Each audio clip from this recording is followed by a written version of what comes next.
Pagpapalawig sa kaalamang teknikal ng mga mag-aaral ng TESDA sa Cordillera, inilunsad. Ang detalye mula kay Jonathan Llanes ng PTV Baguio. Puspusan ngayon ang isinasagawang programa ng Technical Education Skills Development Authority sa Cordillera upang linangin ang kaalaman ng mga mag-aaral sa iba't ibang kursong inihahandog na nasabing ahensya ng pamahalaan.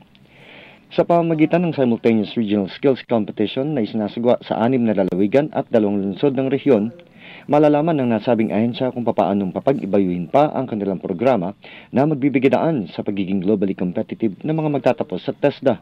Maliban sa Regional Skills Competition, sumasailalim din ang mga nagwawagi dito sa National Skills Competition na kung saan kakatawanin ng mga ito ang ating bansa sa International Skills Competition. Ang skills competition ay talagang isang pamamaraan natin para makita yung quality ng training na diniliver natin.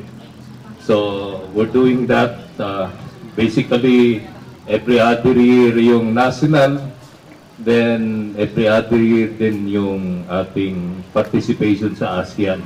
Nag-re-enter tayo last year, 2012. Ngayon, magpa-participate naman ng 2014 sa Vietnam.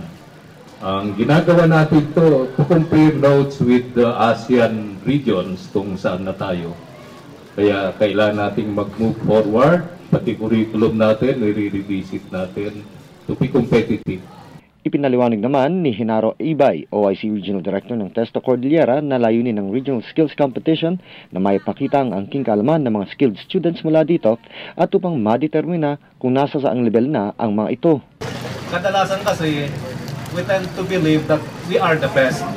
Pero kung kumpara naman natin sa iba, using a standard, baka there's a person who is better than us, and that person might be here to provide us information or experience na pwede naman nating gayahin.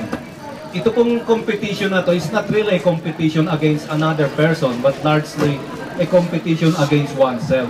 Para malalaman po natin nasaan na ba yung level ng ating angking kagalingan. Mula sa lungsod ng Baguio at para sa Telebisyon ng Bayan, Jonathan Llanes.